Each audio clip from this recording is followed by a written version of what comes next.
Hello everyone, स्वागत है आप सभी का एक और नए लेक्चर में। Class 10th maths all India CBSE board exams के लिए प्रिपेयर कर रहे हैं हमारे इस यूट्यूब चैनल पे। यूनिट वाइज सभी एक्सरसाइजेस के क्वेश्चंस प्लस एग्जांपल समझाता हूं मैं यहाँ पे। हमारी करंट यूनिट चल रही है अर्थमेटिक प्रोग्रेशन एपी, और उसके एग्जाम्पल 11 तक मैं प्रीवियस वीडियो में समझा चुका था। ठीक है, तो हमारी एक्सरसाइज 5.2 कंप्लीट हो चुकी है। उसके बाद हमारा एग्जाम्पल 11 था, जो हमारा सम का पहली बार जो हमने फॉर्मूला समझा है उसका फर्स्ट क्वेश्चन एग्जांपल 11 हमने प्रीवियस वीडियो में सॉल्व किया था। तो आज हम एग्जांपल 12 सॉल्व करने वाले हैं और वही सम का फॉर्मूला यूज होगा हमारा। यहाँ पे क्वेश्चन है हमारा, if the sum of the first 14 terms of an AP is 1050 and it's first term is 10, find the 20th term. ठीक है, सो यहाँ पे सॉल्यूशन में सबसे पहले हम यहाँ पे हमें गिवन दिया है कि फर्स्ट टर्म जो है वो हमें 10 गिवन दे रखा है।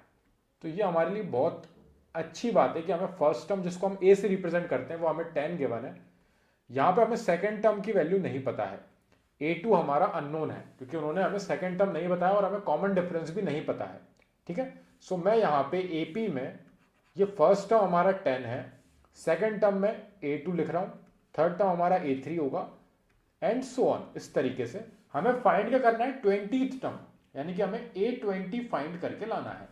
ये हमने जितनी भी एक्सरसाइज में क्वेश्चन करे थे उसके अकॉर्डिंग ये वाला पार्ट हम यहाँ पे लिख पा रहे हैं। ठीक है, फर्स्ट टर्म हमें 10 पता है, सेकंड टर्म हमें नहीं पता है, कॉमन डिफरेंस भी नहीं है, वरना हम ऐड करके सेकंड टर्म निकाल लेते।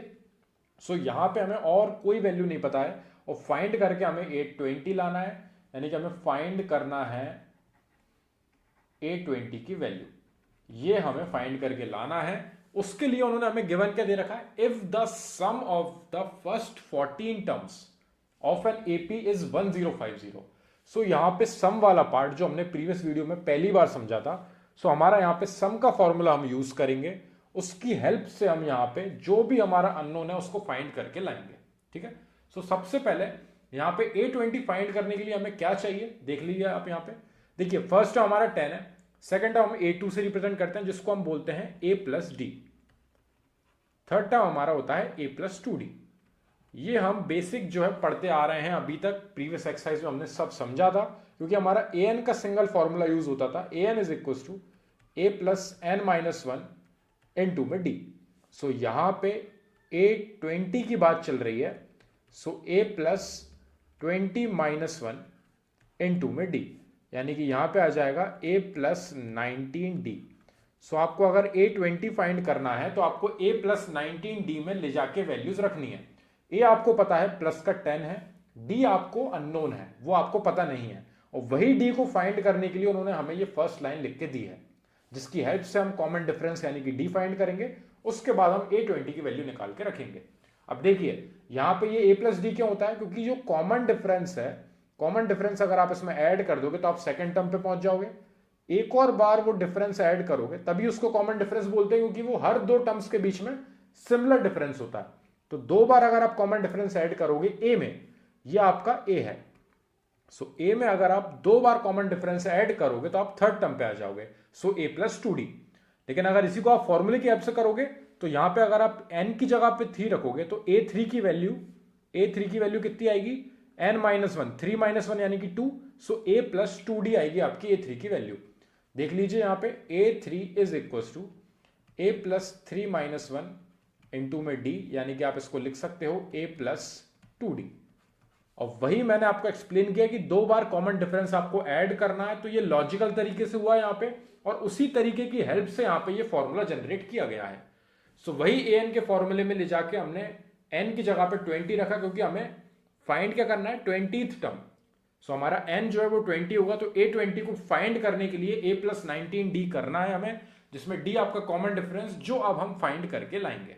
सो ये मैंने पूरा क्वेश्चन आपको एक्सप्लेन कर दिया है, अब बस हमें यहां पे सॉल्व करना है। If the sum of the first 14 terms of an AP, तो यहां पे सम का फॉर्मूला कल ही बताया था मैंने आपको प्रीवियस वीडियो में, S n is equal to n upon two bracket में 2a plus N minus one into में डी। ठीक है, सो यहां पे ये है हमारा सम का formula, S n is equal to n upon two bracket में 2a plus N minus one into d. अब यहां पे ये फॉर्मूला किस तरीके से जनरेट हुआ है, नेक्स्ट वीडियो में उसी की अपलोड करने वाला हूं। जिससे अगर किसी को यहाँ पे ये याद करने में कंफ्यूजन हो रहा हो, जो मेमोराइज नहीं कर पा रहे हैं, मैं उनको एक्सप्लेन करके दिखाऊंगा कि ये फॉर्मूला एक्चुअली में बना किस तरीके से है। ठीक है, मैं हर फॉर्मूले बनाना बताता हूं, मैंने इसको भी जनरेट करना बताया था, सेम यहाँ पे इस फॉर्मूले को भी जनरेट करना मैं आपको एक्सप्लेन करके दिखाऊंगा। अभी के लिए अभी हम इस फॉर्मूले को यूज करने वाले हैं। जिनको याद करने में दिक्कत होती है, याद रखना a plus N minus one into d, ये आपका ए एन का ही फॉर्मूला था। जैसे इसमें सम की बात आ जाएगी तो याद रखना ये a जो है वो ट्वाइस ऑफ a हो जाएगा और n अपॉन टू आपका एक्स्ट्रा बाहर आ जाएगा। ठीक है, तो इस फॉर्मूले की हेल्प से इसको याद करने की कोशिश करना, और बाकी जनरेट किस तरीके से होता है वो मैं आपको अलग से एक वीडियो में अपलोड करने वाला हूं। सो यहां पे n की जगह पे हम क्या रखेंगे, देखिए 14, क्योंकि if the sum of the first 14 terms, यानी कि S14 की बात चल रही है, इज इक्वल टू n की जगह पे क्या आएगा आपका 14 अपॉन में 2 इंटू ए की वैल्यू है आपकी 10 प्लस n की जगह पे वापस क्या आएगा 14 माइनस 1 इंटू डी आपको फाइंड करना है कॉमन डिफरेंस। ठीक है, मैंने सब कुछ यहां पे लिख लिया है, लेकिन बस एक चीज मैंने अभी पुट नहीं करी थी, वो ये है if the sum of the first 14 terms of an AP is 1050। So मेरे को यहां पे S14 की वैल्यू उन्होंने पहले ही गिवन दे रखी है 1050, उसको ले जाके मैं यहां पे रख दूंगा। सो यहां पे हम सब्स्टिट्यूट कर देंगे 1050 इज इक्वल टू, यहां पे 14/2 था, सो ये कैंसिल आउट हो जाएगा 7 टाइम्स, 7 आ जाएगी यहां पे वैल्यू, 2 इंटू 10 20 प्लस यहां पे सब्ट्रैक्ट होगा तो जाएगा आपका 13 इंटू डी। ये हमने यहां पे पहले ब्रैकेट सॉल्व किया और यहां पे मल्टीप्लाई हो रहा था, इसको मल्टीप्लाई कर लिया, और सेम 2 से 14 कैंसिल आउट हो रहा था 7 टाइम्स, वो हमने कैंसिल कर लिया। अब आप इस चाहो तो 7 को उधर ले जाके डिवाइड में पहुंचा सकते हो, नहीं तो आप 7 को अंदर दोनों में मल्टीप्लाई कर सकते हो। सो हम यहां पे अंदर मल्टीप्लाई करेंगे 1050 इज इक्वल टू 7 का अंदर मल्टीप्लाई होगा, यहां पे आएगा 140 प्लस 7 का 13 में मल्टीप्लाई होगा तो आएगा आपका 91D। ठीक है, 13 7 91 और D आपका जो साथ में चल रहा है। ठीक है, तो ये अल्फाबेट जो है वो इस तरीके से चलता है, और बाकी सारी वैल्यूज को हम एक साइड ले जाके कैंसिल आउट करते हैं। सो 1050 के पास 140 जाएगा सब्ट्रैक्ट, तो 1050 में से सब्ट्रैक्ट होगा 140 इज इक्वल टू वैल्यू आएगी आपकी 91D। अब यहां पे ये सब्ट्रैक्ट होगा, पीछे आएगा आपका 0, 5 में से 4 जाएंगे तो आपको मिलेंगे 1, और 10 में से 1 जाएंगे तो आपको मिलेंगे 9। सो 910 आ रहा है आपका सब्ट्रैक्ट होके, अब चाहो तो अलग से सब्ट्रैक्ट करके देख सकते हो, इज इक्वल टू 91D। अब ये 91 को हम ले जाएंगे डिवाइड में, क्योंकि D के साथ वो है मल्टीप्लाई में। So 910 divided by 91 is equal to D, जो आपका कॉमन डिफरेंस है वो आ चुका है आपका कैंसिल आउट होने के बाद 10। So 10 is equal to your common difference, यानी कि स्मॉल d। अब इस वैल्यू को ले जाके हम सब्स्टिट्यूट कहां करेंगे, हमें जो 20th टर्म फाइंड करना था। ठीक है, सो ये d को ले जाके हमें करना है सब्स्टिट्यूट, वही हमारा क्वेश्चन होगा कंप्लीट। देखिए A20 is equal to A प्लस 19D। सो हमें A20 फाइंड करना है, A की जगह पे हम क्या लिखेंगे 10, जो वैल्यू हमें गिवन दी है, फर्स्ट टर्म हमें 10 गिवन दे रखा था, प्लस 19 इंटू डी की वैल्यू, D आपका कॉमन डिफरेंस कितना निकल के आया है प्लस का 10, वो हमने ले जाके यहां रखा, यानी कि 10 प्लस 190 होगा आपका, और 190 में 10 को आप ऐड कर दोगे तो 200 आ रहा है आपका 20th टर्म, यानी कि A20 की वैल्यू आपकी इन द एंड फाइनल आ चुकी है 200। यहां पे क्वेश्चन को मैं एक बार और स्टार्टिंग से समझाता हूं आपको। देखिए if the sum of the first 14 terms of an AP is 1050। ठीक है, सो हमें सम गिवन दे रखा था 14 टर्म्स का 1050।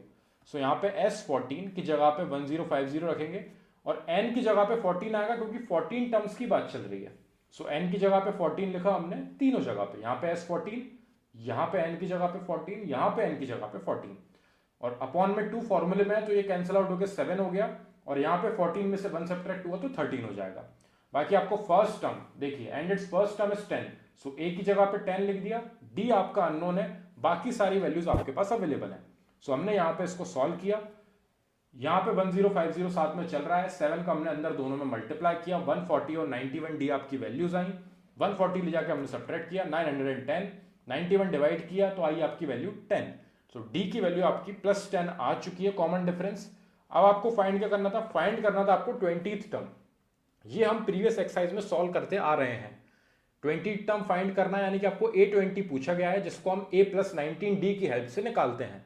ठीक है, फॉर्मूले में वैल्यू सब्स्टिट्यूट करके देखोगे तभी भी आपका A+19D आएगा। डायरेक्टली इस स्टेप को लिखोगे तब भी आपको कोई दिक्कत नहीं आने वाली है। ठीक है, सो A20 A+19D की हेल्प से निकलेगा।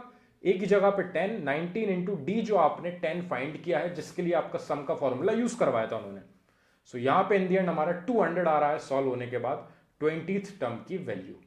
आई होप आपको ये क्वेश्चन समझ में आया होगा, और इसमें कोई डाउट लगे आपको तो मेरे को कमेंट सेक्शन में जरूर डिस्क्राइब करना, ताकि मैं उसको पहले सॉल्व कर सकूं और फिर हम नेक्स्ट क्वेश्चन पे बढ़ सकें। Thank you very much for watching this video.